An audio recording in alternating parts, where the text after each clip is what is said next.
अस्सलाम वालेकुम दोस्तों, कैसे हैं आप सब। मैं ज़बीना फ़याज़ एक बार फिर आपके साथ मैं शुरू कर रही हूँ सफ़रे मोहब्बत पार्ट 4। मुझे कुछ समझ नहीं आ रही थी। हैरत की बात ये थी कि मुझे इस बात का अंदाज़ा नहीं हो रहा था कि मैं इस बात को लेकर इतनी फ़िक्रमंद क्यों हूँ। फ़िक्रमंद तो उस शख्स को होना चाहिए जिसके चेहरे पर हमेशा सुकून रहता था। मतलब उसे कोई फ़िक्र ही नहीं थी कि मिशेल क्या करती फिर रही है। अचानक मेरी नज़र दरवाजे पर पड़ी जहाँ एहसन और सर खड़े हुए थे, कोई बात में मसरूफ़ थे। मिस समीरा सारी बात बताकर जा चुकी थी। मैं उस वक्त की बैठी यही सोच रही थी, एहसन से किस तरह बात करूं, कहाँ से शुरू करूं बात करनी और कहाँ पर ख़त्म करनी है।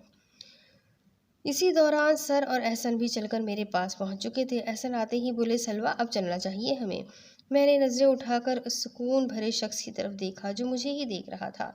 सर आरिफ को अल्लाह हाफिज़ कहने के बाद हम दोनों यूनिवर्सिटी के बाहरी गेट की तरफ बढ़ गए। आज तक मैंने रमीज़ जितना बेवकूफ़ शख्स नहीं देखा होगा दुनिया में। वो कितनी आसानी से तुम्हारे चुंगल में फंस गया है। अबरार बहुत खुश दिखाई दे रहा था। मिशेल के चेहरे से भी मुस्कुराहट झलक रही थी। मिशेल क्या खाओगी? अबरार हाथ में मेन्यू कार्ड पकड़े मिशेल से पूछ रहा था। मिशेल कहाँ गुम हो? मैं तुमसे मुखातिब हूँ। कुछ भी ऑर्डर कर लो जो तुम्हें अच्छा लगे। अबरार को इतना कहकर मैं फिर सलवा के बारे में सोचने लग गई थी। मिशेल क्या बात है, तुम कुछ परेशान दिखाई दे रही हो।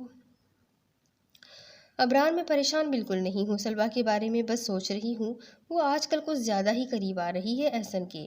और वैसे भी मुझे पता नहीं क्यों ऐसा लगता है जैसे वो मेरे और रमीज़ के निकाह के बारे में जान चुकी है।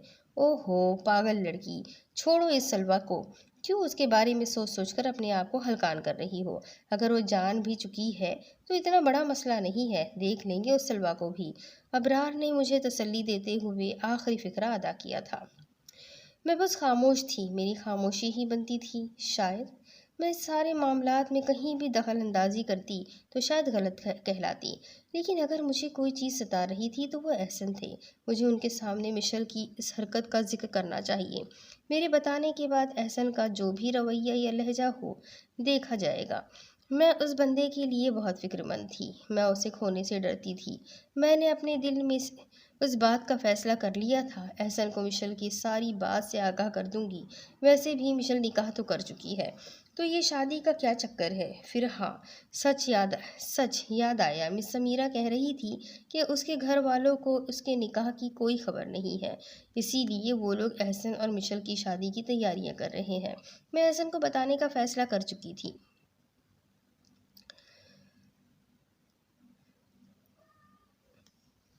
और कल की पैकिंग के लिए उठ खड़ी हुई।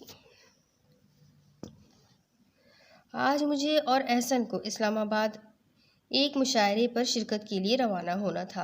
एहसन ने ही दादा अब्बू और अब्बू से इजाज़त तलब की थी कि सलवा और मैं एक साथ चले जाएंगे। अब्बू एहसन के साथ कहीं भी मुझे भेजने के लिए मना नहीं करते थे।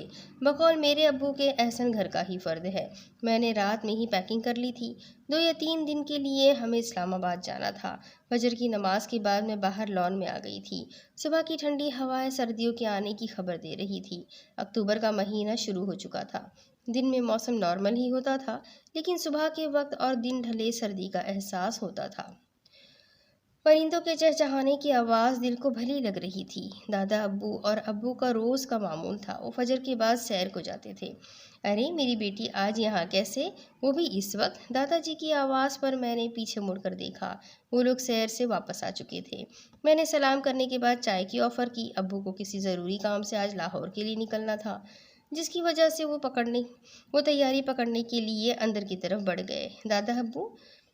मैं कैसे चाय को छो दादा अब्बू मैं कैसे चाय को छोड़ सक दा वो कैसे चाय को छोड़ सकते हैं। मैं चाय बनाने के लिए अंदर किचन की तरफ बढ़ गई। अम्मी पहले से ही किचन में मौजूद थी, उन्हें अब्बू के लिए नाश्ता तैयार करना था। चाय का भी अम्मी को बोल दिया कि वो बना दे, मेरे और दादा अब्बू के लिए। मैं चाय का कहकर फिर लॉन में दादा अब्बू के पास आ गई थी। दादाजी ने एहसन की बातें छेड़ ली थी। सलवा पुत्र, एहसन बहुत अच्छा लड़का है, कभी कभी बैठे सोचता हूँ उसके साथ बात करूँ। मैं बैठी बड़े गौर से दादा अब्बू की बातें सुन रही थी। मैं चौंक गई जब दादा अब्बू ने ऐसा कहा। क्या बात करना चाहते हैं आप उनके साथ? मुझे अंदाज़ा तो हो रहा था कि दादाजी को एहसन क्यों इतना अच्छा लगता है, पर मैं जानबूझकर बात को नज़रअंदाज कर गई थी। बड़े शफाफ तरीके से दादा अब्बू ने भी ये बात गोलमोल कर दी थी, ये कहकर कि वक्त आने पर बताऊंगा अपनी बेटी को। चाय खाला भी ने ले आई। चाय पीने के बाद फ़ौरन मैं भी दादाजी से इजाज़त लेकर अपने कमरे की तरफ बढ़ गई। एहसन लेने आ जाएंगे। मैंने अभी कपड़े भी तब्दील नहीं करे, अभी बहुत काम बाकी है। शोल्डर बैग तैयार करना है। मेरे वहाँ से उठ जाने के बाद दादा अब्बू किसी गहरी सोच में चले गए थे। उनकी ये गहरी सोच किसी परेशानी की नहीं बल्कि खुशी की अलामत थी। सुबह 10 बजे के करीब एहसन घर आ गए थे। मैंने सारा सामान वगैरह तैयार कर लिया था। एहसन ने मेरा सामान भी डिग्गी में रखवा दिया था। दादा अब्बू के इसरार पर हम दोनों भी नाश्ता करने बैठ गए थे। दादाजी का कहना था नाश्ते के बगैर नहीं जाना। आंटी अंकल नज़र नहीं आ रहे आज? एहसन अम्मी से पूछ रहे थे। बेटा उन्हें काम के सिलसिले में लाहौर जाना था, बता रहे थे ना उस दिन वो आपको। ओह अच्छा, जी जी आंटी याद आ गया मुझे, एहसन मुस्कुराते हुए कह रहे थे। नाश्ता करने के बाद सबको अल्लाह हाफिज़ कहकर हम दोनों गाड़ी की तरफ रवाना हो गए। दादा अब्बू भी बाहर गाड़ी तक हमें छोड़ने आए थे। अलविदाइया कलाम के बाद एहसन ने गाड़ी चला दी थी। मोटरवे की सड़क पर गाड़ी रवा दवा थी। सलवा आपको सुनना पसंद करेंगी? मैंने एहसन को कहा। क्यों, सुनने के बगैर आपको रास्ता बोर लग रहा है? मैंने भी एहसन के सवाल के बदले सवाल डाल दिया। वो मुस्कुराते हुए लहजे में बोले, तुमको सवाल पर सवाल करने की आदत है क्या? मैंने काफ़ी दफ़ा गौर किया है, अगर मैं कोई सवाल करता हूँ तुमने आगे से मेरे सवाल से भी भारी सवाल तैयार करके रखा होता है। मेरा चेहरा मुस्कुराहट से भर गया था। मैंने एहसन से पूछा, क्यों, आपको अच्छा नहीं लगता मैं सवाल पर सवाल कर देती हूँ? अरे ऐसी बात नहीं है। मुझे अच्छा क्यों नहीं लगेगा भला? वो तो बस ऐसे ही। एहसन बात को गोलमोल कर गए थे। मैंने एहसन की तरफ देखा। कुंजी सी खूबसूरत आंखें, नाक पर रौब और गुरूर सजाए हुए वो गाड़ी चलाने में मगरूर थे। घनी मूछों में छुपे हुए होठ कुछ बोलने के लिए खुले थे। मैंने फ़ौरन अपना मुंह बाहर खिड़की की तरफ कर लिया। उसी वक्त एहसन ने फिर सवाल किया, सलवा क्या बात है, कुछ कहना है क्या? मेरे मुंह से इस दफ़ा ना कोई सवाल निकल पा रहा था और ना ही कोई जवाब। मैं शर्मिंदगी के आलम में कुछ बोल ही नहीं पा रही थी। उन्होंने इतनी सफाई से मेरी चोरी पकड़ ली थी कि मैं उन्हें देख रही थी। उनकी आंखों में कुछ तलाश कर रही थी।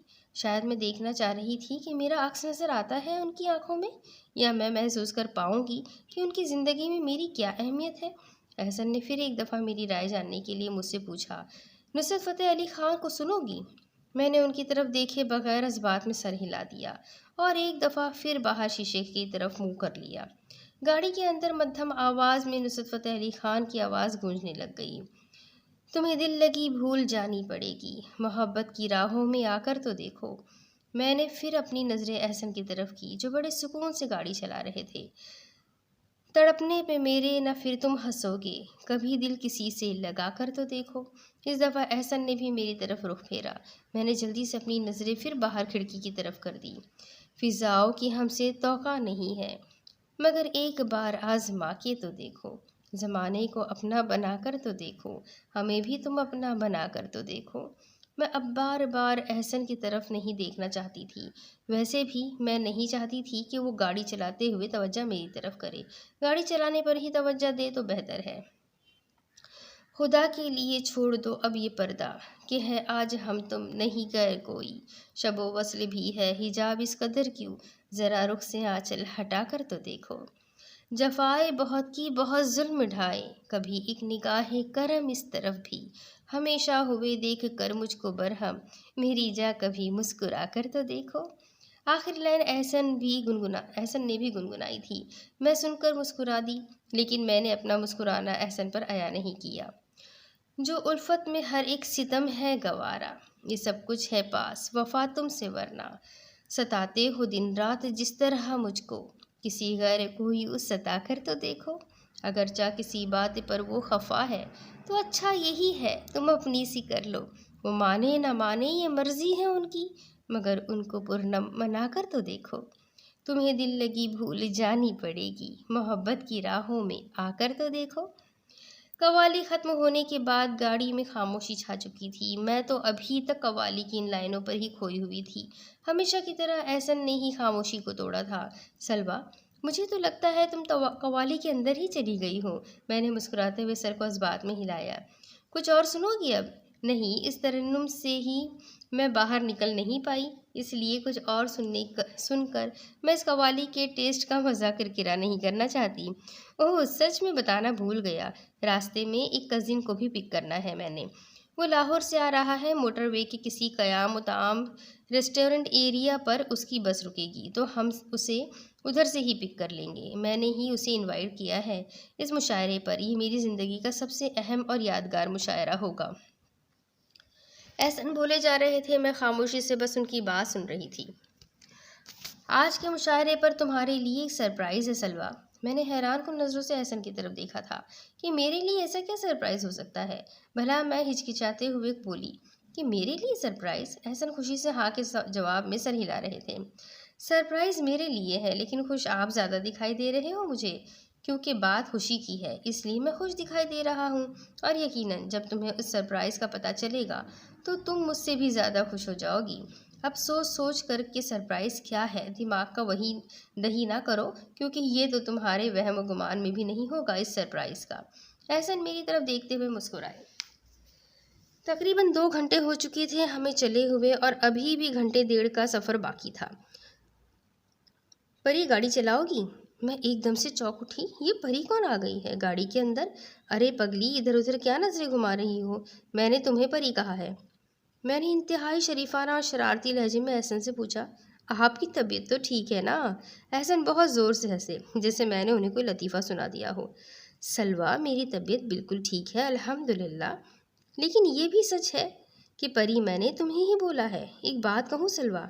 एहसन की उस बात पर मुझे हर तरफ खुशी के तारे जगमग जगमग करते हुए दिखाई देने लगे कि पता नहीं एहसन क्या बात कहने लगे हैं। मैंने भी अभी उन्हें हाजी हाजी कहिए बोला भी नहीं था कि वो फ़ौरन बोले, चलो रहने दो, फिर कभी। मुझे एहसन की इस बात पर पता नहीं क्यों बहुत गुस्सा आया। अगर कुछ कहना ही नहीं था तो इंतज़ार क्यों करवा रहे हैं? मैं यही सोचते उनकी बात को कोसती रह गई। अच्छा, तुमने बताया नहीं गाड़ी चलाओगी? मुझे भी पहली बात का ही गुस्सा बहुत था, जिसकी वजह से मैं काफ़ी ऊंची आवाज़ से एहसन को जवाब देने पर मजबूर हो गई। मुझे नहीं आती गाड़ी वाड़ी चलानी, आप ही चलाओ। मैं क्यों चलाऊं? आप मुझे अपने साथ लेकर आए हो, मैं कोई शौक से नहीं आई। एहसन मेरी इस हरकत पर हैरान होने की बजाय खिलखिलाकर हंस दिए, जैसे वो समझ चुके थे कि मैं उनकी उस वाली बात पर गुस्सा हुई हूँ। एहसन ने एक होटल के आगे गाड़ी रोक दी थी। मेरी तरफ देखते हुए बोले, गुस्से में बहुत प्यारी लगती हो, चलो चलकर कुछ खाते हैं। अमाद भी आने वाला होगा, उसकी बस भी यहाँ ही क़याम करेगी। ऐसा मुझे इतना कहकर गाड़ी से नीचे उतर चुके थे। मैंने भी फ्रंट डोर खोला और गाड़ी से बाहर चली आई। ठंड होने की वजह से धूप अब दिल को बहुत भाती थी। रेस्टोरेंट के बाहर भी लॉन में बैठने का इंतज़ाम था, जहाँ कुर्सियाँ मेज़ लगे हुए थे। इससे पहले कि मैं एहसन को बोलती हम भी बाहर धूप में बैठते हैं, लेकिन उन्होंने मेरे मुंह की बात छीन ली। मेरी तरफ देखते हुए बोले, सलवा क्या इरादा है, बाहर धूप में बैठ जाए, ठंडक का एहसास कम होगा। मैंने भी इस बात में सर हिला दिया और एहसन के साथ लॉन की तरफ बढ़ गई। मुझे आज बहुत खौफ महसूस हो रहा था। दिल पर एक भारी बोझ था, बहुत ही ज़्यादा भारी। ये दिल के ऊपर इस बोझ का वज़न मैं बर्दाश्त नहीं कर पा रही थी। मैं खुद लालच में आ चुकी थी या मुझे अबरार ने लालची बना दिया था। सर रमीज़ से निकाह करने के बाद ये बोझ मेरे वहम गुमान से ख़त्म होने का नाम ही नहीं ले रहा था। लेकिन मेरे पास हल भी यही था, अपने ख़ानदान से छुटकारे का। और फूफू तो मुझे ज़रा भी अच्छी नहीं लगती थी, और ऊपर से उनका बेटा एहसन क्या समझता है खुद को। मेरी तरफ से भाड़ में जाए। मैं तो अपने घर वालों को ऐसा मज़ा चखाऊंगी कि ज़िंदगी भर याद रखेंगे मिशल को। एहसन मुझे बैठने का कहकर अमाद का पता करने चले गए थे। मैंने बैग से अपना मोबाइल निकाला और मैसेज देखने लग गई। पहला मैसेज आयशा का था, लेकिन दूसरे वाले मैसेज को देखकर मुझे ज़रा हैरानी हुई, क्योंकि वो किसी गैर अननोन नंबर से मैसेज था। पहले नंबर देखकर मुझे हैरानी हुई, उसके बाद पैगाम पढ़कर मुझे और धचका लगा। लिखा हुआ था, बहुत शौक़ है तुम्हें दूसरों के साथ हमदर्दी करने का, बहुत जल्द तुम्हारी इस हमदर्दी को नफ़रत में तब्दील कर दिया जाएगा। जिन लोगों के साथ तुम हमदर्दी करने पर मजबूर हो, बहुत जल्द वही लोग तुम्हें नफ़रत की नज़र से देखेंगे। मैं अजीब से वसवसों का शिकार होने लग गई कि पैगाम सच में मुझे किसी ने भेजा है या फिर गलती से किसी का मैसेज मुझे मौसूल हो गया है। खैर, शायद गलती से ही हुआ होगा ये मैसेज। मैंने मोबाइल को दोबारा वापस अपने बैग में रख दिया था। किसी की दर्द भरी आवाज़ मेरे कानों से टकराई। मैंने इधर उधर नजरें घुमाकर देखा तो एक बूढ़ी औरत फूलों की क्यारियों के साथ धूप में ज़मीन पर बैठी हुई थी और उनके पाँव से खून निकल रहा था। वो बहुत तकलीफ में लग रही थी। मैं उठकर उनके पास पहुंची और उनसे पूछा, माँ जी आप ठीक तो है? और ये आपके पाँव से इतना खून क्यों निकल रहा है? वो मुझे देखकर बड़े प्यारे लहजे में बोली, बेटा ये मेरे पाँव पर जख्म था तो वो ज़्यादा हो गया है, जिसकी वजह से खून निकलने लग गया जख्म से। मैंने उन्हें सहारा देकर उठाया और अपने साथ कुर्सी पर बिठाने के लिए ले गई। मेरे वहाँ पहुँचने तक एहसन भी आ चुके थे। उनके साथ एक लड़का भी था जो यकीनन अमाद ही होगा। उसने हमें सलाम किया। मैंने सलाम के बाद एहसन को बताया कि ये माँ जी अकेली हैं, इनके साथ यहाँ कोई नहीं और ऊपर से इनके पाँव से बहुत ज़्यादा खून भी बह रहा है जो कि उनकी सेहत के लिए अच्छा नहीं। आप कुछ करिए इनके लिए। यहाँ कोई डॉक्टर वगैरह मिल सकता है अगर तो? सलवा, यहाँ डॉक्टर नहीं मिलेगा, मोटरवे एरिया है। डॉक्टर की बजाय एम्बुलेंस लेकर आ जाएंगे लोग, इसलिए तुम ऐसा करो, किसी टिश्यू पेपर के साथ इनका जख्म साफ करो और पट्टी कर दो। मुझे याद आया मेरे शोल्डर बैग में सनी प्लास्ट थे।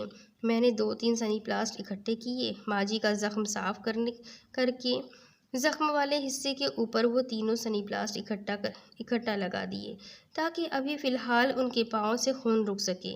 उन्होंने इतनी ढेर सारी मुझे दुआएं दी जैसे कोई माँ अपने बच्चों को दुआएं देती है। वो इतनी बूढ़ी नहीं थी जितनी दिख रही थी। पता नहीं क्या मजबूरी रही होगी उन्हें, या क्या मजबूरी है उनकी जो वो ऐसे लावारिसों की तरह भटक रही है। वेटर खाना टेबल पर लगाकर जा चुका था। एहसन ने माँ जी को बोला, पहले आप खाना डाल लें। माँ जी ने प्यार भरी मुस्कुराहट के साथ एहसन के सर पर हाथ फेरा और प्लेट में खाना निकालने लग गई। खाना खाने के दौरान उन्होंने बताया कि वो भी फैसलाबाद से हैं। मुझे ये जानकर खुशी हुई कि वो अपनी थी, क्योंकि हम एक शहर के थे। उनकी बातें सुनकर मेरे पाँव के नीचे से ज़मीन सरक गई थी। मुझे यकीन नहीं हो रहा था कि कोई बेटा महज अपनी बीवी की खातिर अपनी माँ को ऐसे घर से बेदखल भी कर सकता है। जिस उम्र में उनकी खिदमत करवाने के दिन थे, वो खुद दूसरों के घर काम करके अपना पेट पाल रही थी। जिस तरह उन्होंने अपने घर और बच्चों का बताया था, मुझे शक नहीं, यकीन हो गया था कि ये माँ जी वही है। मैं अपने ही ख्यालों में गुम थी जब माँ जी ने मुझे पुकारा कि बेटी खाना निकाल लो आप भी अपनी प्लेट में। मैं प्लेट में चावल डाल रही थी जब माँ जी ने एहसन से सवाल किया, एहसन बेटा आप दोनों मियाँ बीवी हो? ये सवाल सुनते ही मुझे ज़ोर से खांसी आई, जैसे निवाला मेरे गले में अटक गया हो। इस बात पर मेरा खांसना नॉर्मल था। एहसन ने फ़ौरन पानी का गिलास मुझे पकड़ाया। मैंने गिलास पकड़ते हुए उनकी तरफ देखा। उनके लबों पर शरीर से मुस्कुराहट थी। चेहरा उनका गुलाब की तरह खिल रहा था, जैसे माँ जी के इस सवाल पर वो बहुत खुश हों। मैंने अपनी नज़रें प्लेट की तरफ झुका ली। एहसन माँ जी को जवाब दे रहे थे। नहीं माँ जी, ऐसी कोई बात नहीं, बस दुआ कर दीजिएगा। मैंने एक दफ़ा फिर एहसन की तरफ देखा। ये दुआ वाली बात मुझे कुछ हजम नहीं हुई थी, लेकिन एहसन साहब ये बात करके खाने में ऐसे मसरूफ़ थे कि जैसे जानबूझकर मेसने बन गए थे। माँ जी को खैरियत से एहसन बस में बिठा आए थे। फैसलाबाद के लिए वो रवाना हो चुकी थी। एहसन ने रिजवान भाई को सारी सूरत हाल से आगाह कर दिया था कि वो उन बूढ़ी खातून को उनकी मंजिल तक पहुंचा दे। जब बस फैसलाबाद पहुंच जाए तब हम लोग भी खाना खाने के बाद होटल से निकल चुके थे। इस्लामाबाद का रास्ता अब ज़्यादा से ज़्यादा आधे घंटे की मसाफत पर था।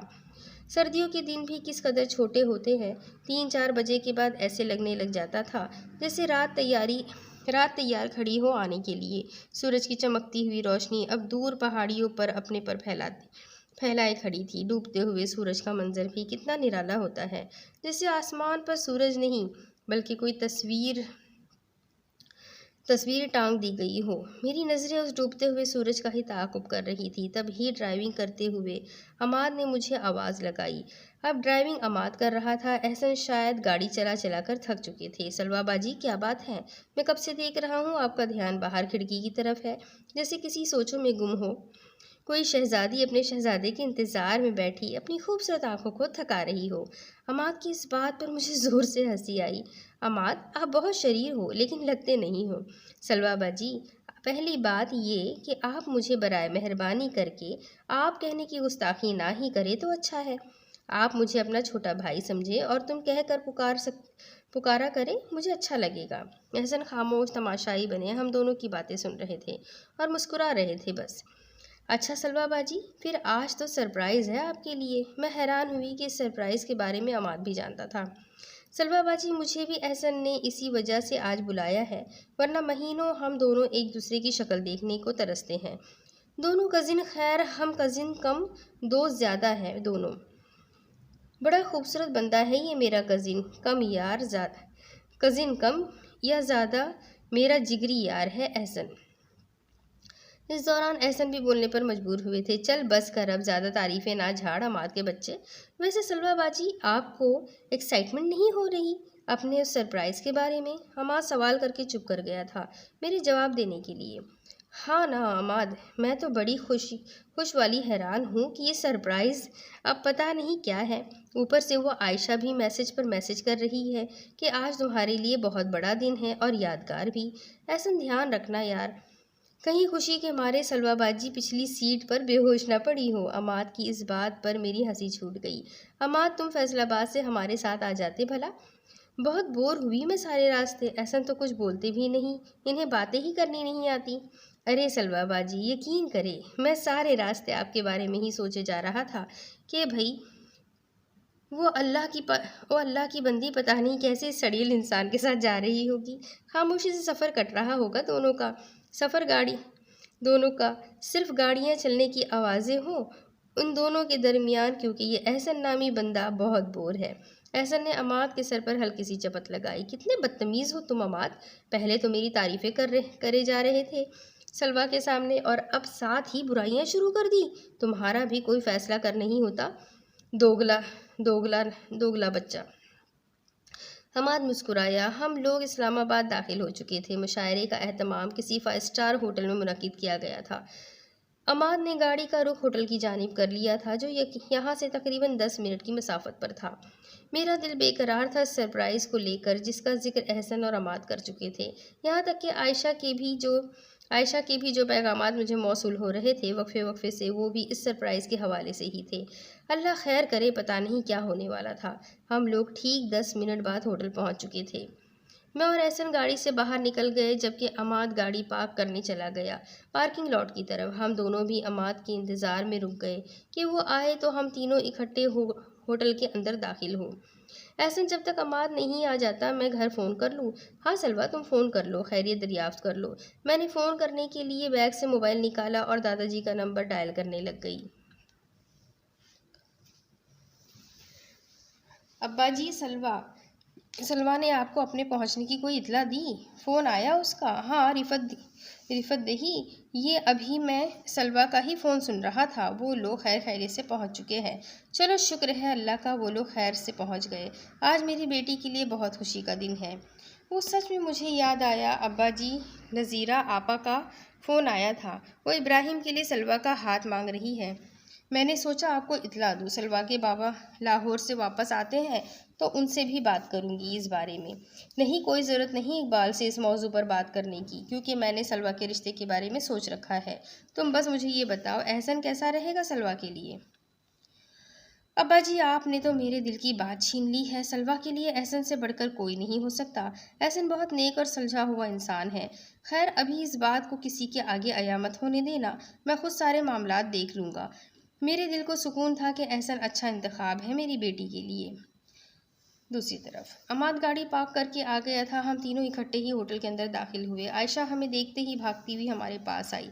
शुक्र है आप लोग पहुंच आए। एहसन भाई, इतनी देर क्यों लगा दी आप लोगों ने? और बहुत बहुत मुबारक हो सलवा आपको। मैं हैरानी से आयशा का मुंह देखने लग गई कि किस बात की मुबारकबाद दे रही है। सलवा, आप हैरान क्यों हो? हॉल के अंदर तो चले, आपको सब पता चल जाएगा कि किस बात की मुबारकबाद है। एहसन और अमाद पहले ही दोनों हॉल में दाखिल हो चुके थे। मैं और आयशा भी हॉल के अंदर दाखिल हो गई। अंदर सभी लोग मौजूद थे। रहीम अंकल, नसीम साहब, अकरम साहब और भी बहुत बड़े बड़े काबिल एहतराम लोग मौजूद थे। कॉलम निगार, नावल निगार और कुछ कॉलेज और यूनिवर्सिटियों के तालिब इल्म भी उनमें शामिल थे। हॉल लोगों से भरा हुआ था। हॉल के अंदर मौजूद काफ़ी लोगों ने मुझे मुबारकबाद दी, जिनमें से तकरीबन सबके चेहरे मेरे लिए अजनबी थे। शायद ये तालिब इल्म थे जो मुबारकबाद दे रहे थे मुझे। मैं तंग आ गई थी। आखिर ये सब मुझे किस चीज़ की मुबारकबाद दे रहे हैं? मुझे कुछ पता भी तो हो। एहसन तो कुछ बता नहीं रहे थे क्यों ना रहीम अंकल से पूछा जाए। मैं अंकल के पास जाने के लिए आगे बढ़ी ही थी, लेकिन वो स्टेज पर चले गए थे। तकरीबन सभी लोग रहीम अंकल की तरफ मुतवज्जा हो चुके थे। एहसन मेरे पास आकर खड़े हो गए। सलवा, आज सिर्फ तुम्हारे लिए ही खुशी का दिन नहीं होगा, बल्कि मेरे लिए भी ये आज का दिन बहुत खुशी का दिन है। मुझे तुम पर फ़ख्र है सलवा, तुम मेरा गुरूर हो, मेरा मान हो। मैंने एहसन की तरफ देखा, वो मेरी तरफ ही देख रहे थे। उनकी रोशन पेशानी में से मेरे लिए फ़ख्र नज़र आ रहा था। उनकी खूबसूरत आँखों में मेरे लिए सच्चाई थी, यकीन था, एतबार था और सबसे बढ़कर प्यार था, जो वो मुझे करते थे लेकिन बताने से हिचकिचाते थे। मैं एहसन की तरफ देखकर मुस्कुरा रही थी जब उन्होंने मुझे पुकारा, सलवा स्टेज पर जाओ, रहीम साहब तुम्हें बुला रहे हैं। अपना सरप्राइज़ और मुबारकबाद देख लो जाकर, मेरी तरफ बाद में देखकर मुस्कुराती रहना। मैं एहसन की इस बात पर शर्मिंदा सी हो गई। रहीम अंकल सिर्फ मेरा नहीं, एहसन का भी नाम पुकार रहे थे। हम दोनों स्टेज के ऊपर इकट्ठे गए थे। हॉल तालियों से गूंज उठा था। मुझे इस तालियों के बजने की बहुत हद तक खुशी थी। ये तालियों की गूंज मेरी ज़िंदगी के हसीन तरीन लम्हात में से एक लम्हा था। रहीम साहब ने मेरे हाथों में एक फ्रेश फूलों का खूबसूरत बुके पकड़ाया और साथ एक किताब थी। किताब की तरफ तो पहले मेरा ध्यान नहीं गया था। मुझे यही था ये रहीम अंकल की कोई नई छापी हुई किताब होगी। लेकिन अंकल ने जब मुझे कहा, सलवा बहुत बहुत मुबारक हो बेटा आपको अपनी किताब की, मेरी खुशी की इंतहा अरूज पर थी। सारे मुझे मुबारकबाद दे रहे थे मेरी पहली छापी गई किताब के लिए। मेरी आंखें नम हो रही थीं। एहसन पास खड़े बहुत खुश दिखाई दे रहे थे। अमाद भी मुस्कुरा रहा था। अंकल, इस खुशी के मौके पर मेरे घर से भी तो किसी को होना चाहिए था। मेरे लिए तो सरप्राइज़ था ये था, पर आप अपनी तरफ से ही दादाजी को या बाबा को फ़ोन कर देते। सलवा बेटा, ये काम इकबाल का ही है, सारा क्रेडिट आपके बाबा को ही जाता है। उन्होंने ही आपकी शायरी का सारा मुसवदा मुझे भेजा था, पब्लिशिंग और आपको क्या लगता है और पब्लिश करवाया। और आपको क्या लगता है कि उनके बगैर हम इस काम को अंजाम तक पहुंचा सकते थे? ज़रा अपने पीछे मुड़कर देखिए। मैंने सर के हुक्म की तामील करते हुए पीछे मुड़कर देखा। सामने से दादाजी और बाबा आ रहे थे। मेरी आंखों की नमी आंसुओं की शक्ल इख्तियार कर गई थी। मेरे लिए आंसू खुशी के थे। मेरी पहली मेहनत की कामयाबी हो गई थी। मैं दादाजी के गले से लग गई। उन्होंने शफकत भरा हाथ मेरे सर पर रखा था। बाबा ने भी मुझे अपने साथ लगाते हुए मुबारकबाद दी थी। रहीम सर, बाबा और दादाजी को सबके साथ मिलवा रहे थे। मेरी आंखों से आंसुओं का सिलसिला अभी भी जारी था। मुझे अंदाज़ा ही नहीं हुआ कि एहसन कब मेरे पास आकर खड़े हो गए। सलवा, अब रोना बंद करो। ठीक है, खुशी के आंसू ही सही, पर ये क्या, अब बंदा रोने रोने ही बैठ जाए। अब मैं तुम्हारी आंखों में आंसू ना देखूं और ना ही आइंदा कभी देखूं। तुम्हारे चेहरे पर आंसू नहीं, मुस्कान अच्छी लगती है, इसलिए मुस्कुराती रहा करो। एहसन ये सब कहकर दादाजी के साथ वाली नशिस्त पर जाकर बैठ गए। मैंने अपनी आंखों से आंसू साफ कर दिए थे। मुशायरे का बाकायदा आगाज़ हो चुका था। ये मुशायरा बड़ों की मर्ज़ी के मुताबिक इन तालिब इल्मों के लिए था, जिन्हें उर्दू अदब से अपनायत रखते थे, जिनका ये जुनून है शेर व शायरी, कॉलम निगारी, नावल निगारी। रहीम अंकल बाकायदा बारी बारी तालिब इल्मों के नाम के साथ उन्हें स्टेज पर बुलाते और वो अपने शेर, गज़ल, नस्र वगैरह बोलते। काफ़ी बच्चों ने बहुत अच्छे शेर भी पढ़े थे। ये उन बच्चों की अपनी ज़ाती तख्लीक थी। एक तालिब इल्म की मुझे नज़म बहुत पसंद आई थी। वो तालिब इल्म है भी फैसलाबाद से। मुझे बाद में दादाजी ने बताया कि ये रिजवान भाई के कज़िन का बेटा है। अब रहीम अंकल के बेटे अहमद कुछ अपने अशार सुना रहे थे। उनके बाद एहसन ने अपने खूबसूरत लफ्ज़ों को रौनक बख्शी थी। एहसन जब भी कुछ सुनाते थे, मुझे ऐसे महसूस होता था जैसे इर्द गिर्द मेरे और एहसन के कोई भी नहीं है। एक तवील खामोशी है और एहसन की आवाज़ हॉल में गूंज रही है और सिर्फ मुझे सुनाई दे रही है। एहसन कुछ अशार सुनाकर मेरा नाम पुकार रहे थे। मैं दूर किसी कच्ची बस्ती में बैठी हुई एहसन के अशार सुनने में मसरूफ़ थी, किसी ख्याल की पगडंडी पर चलते हुए। एहसन ने मेरा नाम पुकारा। अपना नाम सुनते ही मैं ख्यालों की दुनिया से बाहर निकली, जहाँ किसी भी कच्ची बस्ती का नामो निशान नहीं था। एहसन ने मेरा नाम पुकारा। यहाँ तो वही हॉल था, लोगों से भरा हुआ और तालियों की गूंज से चीखता हुआ। एहसन की आवाज़ सुनकर मैं स्टेज पर गई थी। एहसन ने मेरे पास खड़े होते हुए एक शेर पढ़ा था, जो कि मेरा ही लिखा हुआ था। उन्होंने मेरी किताब से वो शेर पढ़ा था। ये तोहफे कीजिए इनायत हमको, एक कली जैसे गुल बना करती है। बहुत प्यारा शेर लिखा है सलवा, ये तुमने। मैंने मुस्कुराते हुए एहसन को जवाब दिया, शेर इतना ही प्यारा नहीं है, शेर इतना प्यारा नहीं है, आपके पढ़ने का अंदाज प्यारा था। वो मीठी सी मुस्कुराहट लिए हुए बोले, चलो अब कुछ सुना दो हमें, सारे इंतज़ार में हैं आपको सुनने के लिए। मैं स्पीकर के करीब चली आई ताकि कुछ सुना सकूं। यूनिवर्सिटी में कुछ सुनाते हुए इतनी झिझक नहीं होती थी, लेकिन आज कुछ झिझक थी। वो शायद इसलिए कि आज मुझे मेरी किताब की खुशी थी। एक मान था, फ़ख्र था इस किताब को लेकर। मैंने कुछ पढ़ने से पहले एहसन की तरफ देखा। वो मुझे ही देख कर मुस्कुरा रहे थे, हमेशा की तरह। एहसन ने मुझे हाथ से इशारा किया था कि अब पढ़ना शुरू भी कर लो। मैंने अपनी किताब खोली और उसके अंदर से एक नज़्म पढ़ना शुरू कर दी। एक बात कही थी फूलों जैसी, जो बात कही थी फूलों जैसी, वो तुम पर अच्छी लगती है। वो बात जो उड़ती हुई तितलियों के रंगों जैसी, वो रंग जो सुनहरे रंग है, और बात किसी सुनहरे मन जैसी, जो बात कही थी फूलों जैसी, वो तुम पर अच्छी लगती है।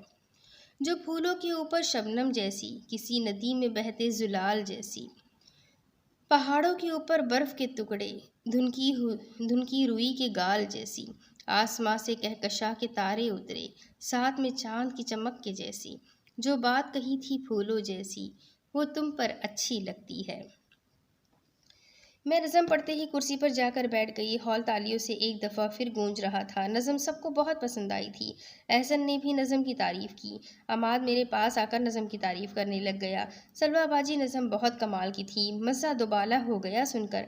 अमाद नज़म तो प्यारी थी ही, लेकिन जिन लबों से इस नज़म को पढ़ा है उससे ये नज़म और ज़्यादा खूबसूरत हो गई है।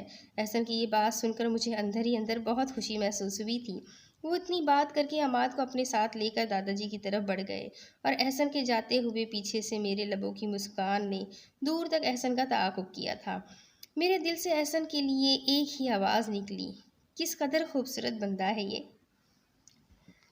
अब इसके आगे की कहानी मैं आपको अगली किस्त में सुनाती हूँ कि आगे क्या होगा। कहानी बहुत ही प्यारी है, आगे क्या होगा ये जानने के लिए मेरे साथ बने रहें। अगली किस्त में फिर मिलेंगे, तब तक के लिए अल्लाह हाफिज़।